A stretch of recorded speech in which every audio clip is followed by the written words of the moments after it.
seorang fakir, seorang darwish. Doanya telah dimakbulkan. Pada satu hari, dia berdiri di depan istana lalu berkata, "Aku mahu berkahwin dengan puteri." Raja murka. Dia memberi perintah untuk mencambuk. Istana bergegar kerana kehinaan. Tetapi dia tidak tahu, di sebalik orang tua itu ada satu rahsia, satu takdir yang hanya ditulis dengan perintah Allah.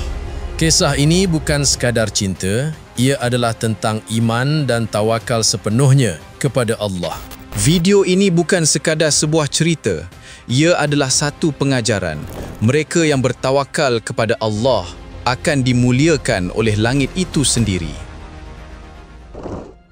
Para penonton sekalian, pada suatu masa dahulu, terdapat sebuah kampung yang sangat indah. Di kampung itu tinggal seorang raja. Dia mempunyai seorang puteri yang sangat cantik. Ayahnya amat menyayanginya.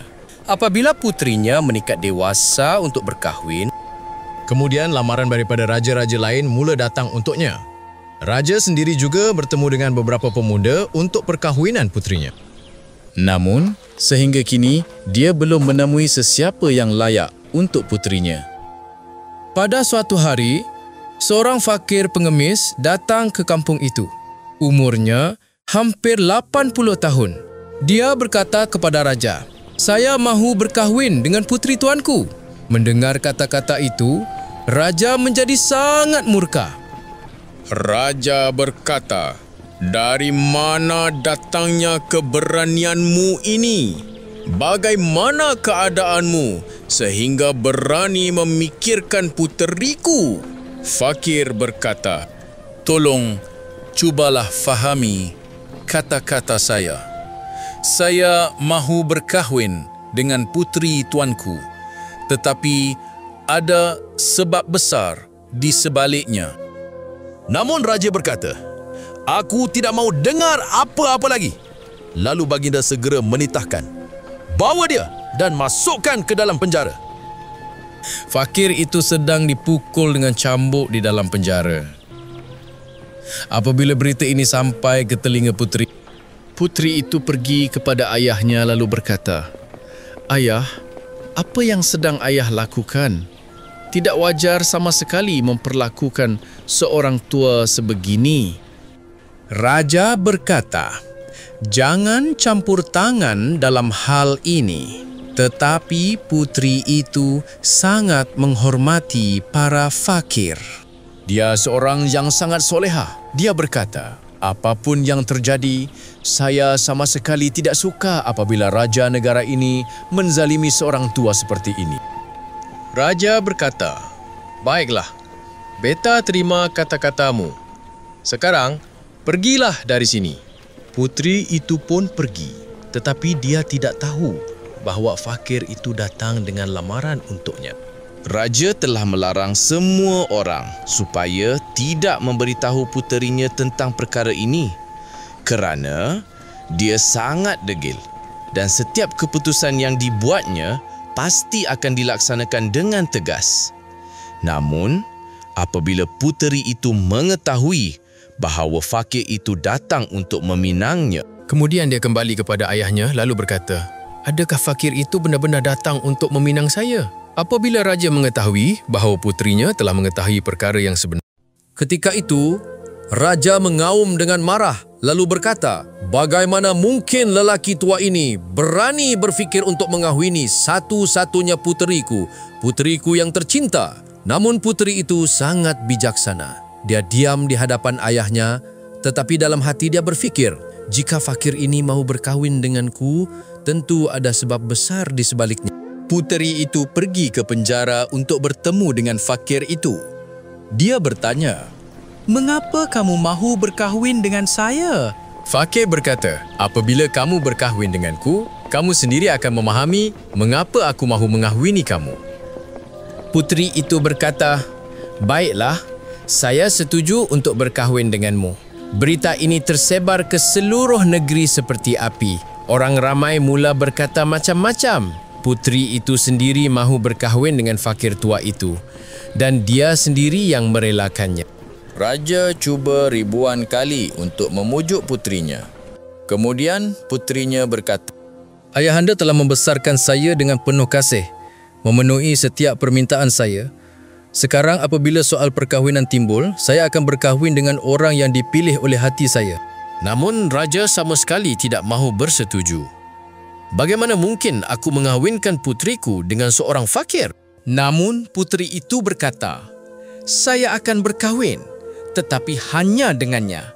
Saya telah melihat satu kejujuran di matanya yang tidak pernah saya lihat pada sesiapa sebelum ini. Mendengar kata-kata anaknya, raja akhirnya terpaksa menerima. Raja sendiri mengumumkan ke seluruh negeri, anakku akan berkahwin. Namun, perkahwinan ini akan dilakukan dengan sangat sederhana, hanya akad nikah sahaja. Dan mulai hari ini, anakku tidak akan tinggal di istana lagi. Dia akan pergi ke pondok fakir itu dan tinggal bersamanya. Raja amat marah kerana dia tidak mahu anaknya berkahwin dengan fakir itu. Maka raja pun berfikir, apabila puteri meninggalkan segala kemewahan dan terpaksa tinggal di pondok fakir itu, apakah ada hukuman yang lebih besar daripada ini? Perintah raja ini sangat pelik bagi rakyat, tetapi yang paling mengejutkan ialah puteri itu menerimanya. Dia berkata, baiklah, saya rela tinggal di pondok fakir itu. Jika saya berkahwin dengannya, di mana suami saya berada, di situ jugalah saya akan berada. Atas titah raja, puteri itu pergi bersama fakir. Rumah fakir hanyalah sebuah pondok kecil di bawah pokok. Apabila fakir itu tiba, dia berkata kepada isterinya, inilah tempat perlindungan kecilku. Mulai sekarang, kau mesti tinggal di sini. Kamu telah berkahwin denganku tanpa mengetahui sebabnya. Kamu benar-benar berhati mulia. Aku sangat berterima kasih atas perbuatanmu ini. Tetapi, aku tidak mempunyai apa-apa. Siang aku berlapar, malam aku beribadah. Jika kadangkala aku mendapat sesuatu, barulah aku makan. Mampukah kamu tinggal bersamaku dalam keadaan ini? Puteri itu berkata, jika saya sudah berkahwin denganmu, bukankah ini bermakna bagaimana sahaja kamu menjaga saya, begitu jugalah saya akan hidup? Fakir itu berkata, aku berkahwin denganmu kerana dua sebab besar yang tersembunyi. Tetapi mengapa kamu berkahwin denganku? Dia berkata, aku telah berdoa kepada Allah. Jika seorang lelaki soleh datang dalam hidupku, aku akan menerimanya sebagai suamiku. Sama ada dia seorang putera raja atau seorang darwis. Pada hari itu engkau datang ke rumah kami, aku melihat dengan mataku sendiri bahawa doa aku dimakbulkan. Itulah sebabnya aku bersetuju berkahwin denganmu. Inilah sebabnya ayahandaku marah kepadaku hari ini. Namun aku tetap menerima hubungan ini dengan Allah sebagai saksi. Maka selepas itu apa sahaja yang berlaku, aku tetap mahu hidup bersamamu. Dia begitu penyabar sehingga fakir itu sangat gembira memiliki isteri sepertinya. Mereka berdua menahan lapar sepanjang hari dan beribadah kepada Allah sepanjang malam. Fakir itu tidak pernah melakukan sesuatu tanpa tujuan. Puteri itu sangat memahaminya. Pada satu hari, fakir itu pergi keluar hutan untuk suatu urusan. Ketika itu, seorang lelaki asing datang berjumpa dengan puteri. Sebenarnya, dia adalah seorang hamba yang dihantar oleh ayahnya. Dia berkata, ayahandamu sangat merindugi kamu dan bertanya, adakah puteri kita bahagia? Bagaimana dia bersama fakir itu? Katakan kepada puteri kita, jika dia mahu kembali ke istana, kami akan membawanya pulang dan menamatkan hubungan ini. Aku lihat bahawa ayahku masih belum benar-benar mengenaliku. Aku sangat bahagia bersamanya dan dalam keredaan Allah, aku turut reda. Hamba itu berkata, ayahandamu telah menghantar sebutir mutiara besar untukmu. Hamba itu dengan paksa meninggalkan mutiara itu lalu pergi. Apabila fakir itu pulang, setelah selesai kerjanya, dia melihat mutiara di hadapannya, lalu bertanya, siapa yang memberikannya kepadamu?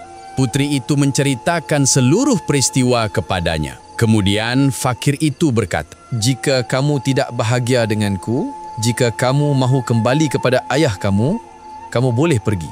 Aku tidak akan membuat sebarang aduan terhadapmu. Aku redha denganmu. Sebaliknya, aku mahu kamu bahagia. Sebagai jawapan, puteri itu berkata, aku sangat bahagia. Aku tidak kekurangan apa-apa. Pada wajahmu, aku telah menemukan segalanya. Aku tidak tahu apa yang engkau inginkan. Tetapi aku di sini bersamamu demi keredaan Allah. Tentang mutiara itu, aku tidak mahu menyimpannya. Hamba itu memaksakan mutiara itu kepadaku. Kemudian fakir itu berkata, jika kamu tidak ada kaitan dengannya, maka ia datang daripada ayah kamu. Dia berkata, aku mencintai setiap perkara yang datang daripada Allah dan apa sahaja yang telah aku terima, aku tidak mahu apa-apa lagi. sebaik saja kata-kata itu diucapkan, mutiara itu hilang dari situ. Melihat hal itu, fakir tersenyum kecil. Dia tidak memberitahu istrinya apa-apa. Lalu dia berkata, kamu seorang wanita yang jujur dan solehah. Dari mana mutiara itu datang, kesanalah ia kembali. Seorang wanita biasa, hidup penuh kasih bersama suaminya. Walaupun ada perbezaan umur yang besar di antara mereka, namun dia tetap reda. Dia selalu melihat kehidupan di raja. Hari ini dia hidup hanya dengan 2 biji kurma. Pada suatu malam, fakir sedang tekun beribadah. Kemudian dia mendengar bunyi seseorang datang. Fakir melihat seorang lelaki datang membawa sebuah dulang besar di atas kepalanya. Lelaki itu berkata, Sultan telah menghantar makanan malam ini untuk puterinya.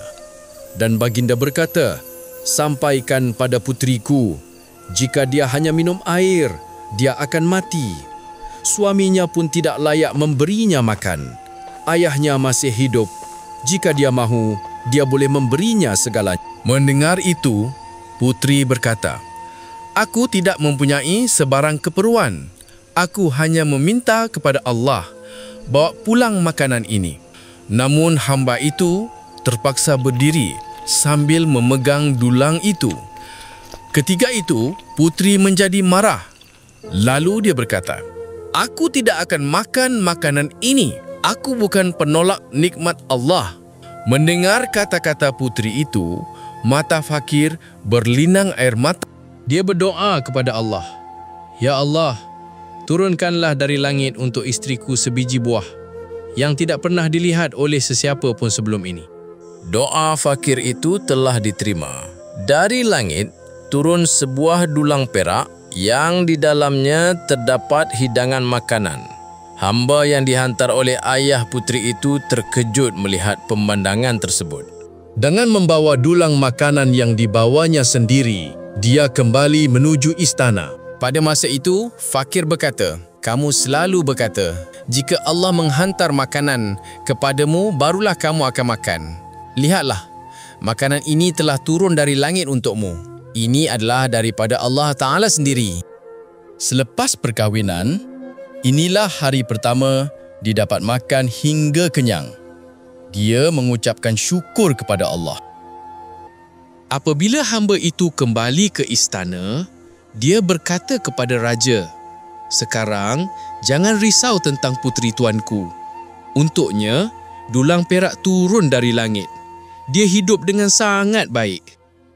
Dia bukan seorang fakir biasa, malah kelihatan seperti seorang putera raja. Raja berkata, bagaimana ini boleh berlaku? Jika benar begitu, mengapa dia tinggal di pondok kecil? Dan bagaimana putriku boleh menentangku? Aku langsung tidak faham selepas mendengar kata-kata hamba ini. Raja mula memasang telinga, tetapi ketika itu dia tidak berkata apa-apa. Kemudian dia berkata, saya juga mahu pergi melihat dari mana sebenarnya makanan untuk putriku datang. Pada suatu hari, dia menyamar secara diam-diam menghampiri pondok fakir itu. Ketika itu, fakir sedang berdoa lagi kepada Allah. Raja melihat dengan matanya sendiri sebuah dulang turun dari langit dan di dalamnya terdapat makanan yang tidak pernah dimakan oleh sesiapa sebelum ini. Malah, di istananya pun tidak pernah dimasak hidangan seperti itu. Melihat pemandangan ini, darahnya mendidih. Dia kembali ke istana dan berjalan ke sana kemari dengan penuh gelisah. Dia berkata, "Saya rasa fakir ini pasti seorang ahli sihir besar. Sebab itulah dia boleh menurunkan makanan dari langit seperti ini." Dia berkata kepada orang kepercayaannya, "Kita mesti menghancurkan ahli sihir ini. Ahli sihir ini telah menjauhkan puteri kita daripada kita." Lelaki itu berkata, "Ya, aku kenal seorang ahli sihir yang boleh melawannya. Dia seorang ahli sihir yang sangat kuat. Di hadapan sihirnya, sihir lain tidak bernilai." Raja berkata, "Baiklah, bawa dia segera ke hadapan beta." Apabila ahli sihir itu datang, diberitahu kepadanya, seorang hamba Allah yang fakir telah membawa puteriku dan setiap hari memberinya makanan seolah-olah dengan sihir. Jika puteri terus makan makanan seperti ini, maka dia akan sentiasa memujinya. Saya mesti mendapatkan kembali puteri saya, walau apa pun harganya. Ahli sihir itu pun mula melakukan amalannya. Beberapa hari kemudian dia sedar, dia bukan ahli sihir. Sebaliknya seorang hamba Allah yang soleh. Berhadapan dengannya bukanlah sesuatu yang mudah. Ahli sihir itu terus pergi kepada raja dan berkata, "Saya tidak mampu melawannya kerana jika saya berdiri di hadapannya, saya akan mendapat kerugian besar." Raja berkata, "Kerugian apa yang akan berlaku?" Dia berkata, "Saya tidak mahu melakukan sebarang sihir terhadapnya." Raja kali ini benar-benar murka kerana selama ini dia sudah bersabar. Sehingga kini, dia telah menunaikan setiap kehendak puterinya. Namun, apabila dia melihat ahli sihir ini tidak akan melakukan apa-apa, dia pun berkata, "Jika kamu sendiri tidak dapat berbuat apa-apa, maka ajarlah aku. Aku sendiri yang akan membawa puteriku kembali." Ahli sihir berkata, "Kamu tidak tahu, tahta kamu akan terbalik. Segala-galanya akan musnah." Raja berkata, "Saya mahu mendapatkan kembali puteri saya walau apapun harganya." Akhirnya, ahli sihir itu mula mengajar raja ilmu sihir tersebut. Sementara itu puterinya, dia menyebut nama Allah, menjaga maruah suaminya, mengerjakan solat dan semakin mendekati agama Islam. Ketenangan yang ditemuinya di tikar tanah pondok itu tidak pernah diberi oleh tilam empuk istana. Tetapi ayahnya ketika itu telah menyimpang daripada jalan Islam, sibuk dengan ilmu sihir kerana dia mahu dengan apa cara sekalipun mengalahkan hamba Allah si fakir dan membawa pulang puterinya. Kini raja telah mempelajari keseluruhan ilmu sihir itu. Dia memakai pakaian ahli sihir, duduk di satu tempat sambil melukis bulatan, lalu mula membaca mantra. Dia menginginkan satu kekuatan. Dengan bantuannya, dia boleh memusnahkan fakir itu. Namun, fakir itu adalah seorang hamba Allah yang dikasihi. Dia berdoa dengan penuh kesucian. Tiada sihir yang mampu berfungsi di hadapannya. Hamba Allah yang fakir itu telah mengerti bahawa ada orang yang mengganggunya dan cuba memisahkannya daripada isterinya. Dia membuka Al-Quran Al-Karim dan mula mencari petunjuk. Raja berulang kali membaca mantra lalu meniup. Tetapi setiap tiupan itu kembali kepadanya. Akhirnya, Raja mula membaca satu mantra khas. Sebaik sahaja mantra dibaca, seekor singa besar, gemuk dan ganas muncul. Raja berkata, "Pergi, cincang fakir yang duduk di hutan dan bawa pulang puteriku." Dengan titah raja, singa itu berlari menuju ke hutan. Pada masa itu, fakir Allah sedang bertilawah Al-Quran dengan suara merdu. Apabila singa itu menghampiri, ia mendengar suara tilawah itu dan duduk hanya untuk mendengarnya. Selagi fakir menyebut nama Allah, keadaan raja semakin merosot. Ahli sihir sudah memberi amaran kepadanya lebih awal. Jika mantra terhenti di tengah atau tersalah, akan berlaku sesuatu yang kamu tidak dapat bayangkan. Kamu akan berubah menjadi seekor haiwan. Fakir memandang singa itu, lalu mula menyebut nama Allah. Singa itu yang datang untuk menyerang fakir tiba-tiba hilang. Hamba Allah, fakir itu, memandang puteri, lalu berkata, "Maafkan aku. Aku tidak pernah berbuat baik kepadamu." Puteri berkata, "Apa yang telah kamu lakukan?" Fakir berkata, "Aku telah menukar wajah ayahmu menjadi binatang. Aku tidak berniat begitu.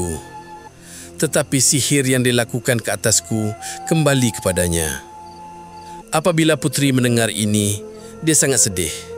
Dia berkata, "Marilah kita segera pergi ke istana. Kita perlu melihat apa yang telah berlaku." Dia sampai ke istana bersama suaminya. Di sana kedengaran banyak jeritan dan kekecohan. Semua orang berkata, "Apa yang berlaku kepada raja? Bagaimana wajahnya boleh jadi seperti haiwan?" Fakir tidak dibenarkan masuk ke pintu istana oleh para pengawal. Mereka berkata, "Lelaki ini seorang ahli sihir. Dialah yang membuat raja kita jadi begini." Puteri berkata, "Aku ialah puteri istana ini. Benarkan aku masuk?" Dia masuk ke dalam dan ketika melihat ayahnya dalam keadaan itu, air mata jatuh dari matanya. Ayahnya sedang menampar kepalanya sendiri. Wajahnya masih seperti dahulu, tetapi seluruh tubuhnya telah menjadi seperti haiwan. Puteri itu mula menangis apabila melihat ayahnya dalam keadaan begitu. Dia berkata, "Mengapa ayah lakukan ini? Bagaimanapun juga, dia tetap ayah saya dan saya anaknya." Melihat ayahnya dalam rupa itu, dia menangis teresak-esak. Dia berkata, "Mengapa ayah lakukan sebegini kepada kami? Mengapa ayah mahu membunuh suami saya?" Raja berkata, "Aku sudah lama mengenali suamimu. Suamimu menikah denganmu. Tetapi sehingga hari ini, dia belum memberitahumu sebabnya. Hari ini aku yang akan memberitahumu. Sebenarnya, aku tidak mahu engkau berkahwin dengan seorang Muslim. Aku mahu engkau menjadi seorang puteri dari kerajaan lain dengan seorang putera bukan Muslim dan yang memiliki banyak harta. Aku mahu menikahkanmu dengannya agar seluruh kerajaan berada di bawah kawalanku. Sebab itu, aku tidak memberitahumu apa-apa kerana engkau terlalu dekat dengan Islam. Aku tahu engkau sangat jujur dan kuat beribadah dan engkau mahu suamimu menjadi seorang yang berada di jalan yang benar." Ada suatu hari, aku pergi ke kerajaan putera bukan Muslim itu untuk menemuinya. Di jalan, aku terlihat pondok lelaki ini. Aku melihat dia sedang duduk beribadah. Kau tahu, aku benci fakir. Apabila aku melihatnya, aku terfikir, entah dengan siapa anakku akan berkahwin. Aku tidak akan sekali-kali menikahkan anakku dengan seorang fakir. Aku mahu dia menjadi isteri seorang putera raja, walaupun dia bukan Muslim. Kemudian, aku mahu beredar. Tetapi fakir tua itu menghentikan aku dan berkata, "Mengapa engkau berkata begitu? Engkau seorang Muslim. Pernikahan anakmu seharusnya dengan seorang lelaki Muslim yang soleh." Dia berkata, "Seorang suami soleh akan menghormati anakmu, memberinya kasih sayang kerana dia takut kepada Allah." Dia berkata, "Kerajaan ini, harta ini Semuanya akan kekal di sini. Akhirnya, hanya suami itu yang akan kekal, yang berjalan di jalan Allah. Kata-katanya itu sangat menyakitkan hati saya. Saya berkata, "Siapa kamu yang berani berkata begitu kepada saya? Saya akan menikahkan anak perempuan saya dengan sesiapa yang saya mahu. Itu kehendak saya." Saya begitu marah sehingga Aku menyuruh tenteraku mencambuknya. Namun, dia tetap berkata, "Jangan engkau menzalimi anakmu. Kerana itu, dia mengikutiku hingga ke istana dan berkahwin denganmu." Engkau memang sudah rela menyerahkan hidupmu di jalan Allah. Engkau melawan kehendakmu sendiri dan berkahwin dengan lelaki tua berusia 80 tahun ini. Aku berfikir, fakir ini tinggal di pondok. Apa yang mampu dia berikan padamu? Engkau seorang puteri istana. Beberapa hari sahaja, engkau pasti kembali kepadaku. Tetapi dengan sabar dan penuh syukur, engkau tetap tinggal di sana dan mula beribadah. Meskipun engkau berlapar di pondok itu, engkau tidak pernah kembali ke istana. Apabila aku melihat makanan turun dari langit untukmu, aku melakukan sihir ke atas kamu berdua, sedangkan aku tidak sepatutnya melakukannya. Wajahku telah menjadi seperti haiwan. Kemudian, raja datang kepada fakir itu, lalu berkata, "Maafkan aku." Anaknya mendengar kata-kata ini dan berasa amat sedih.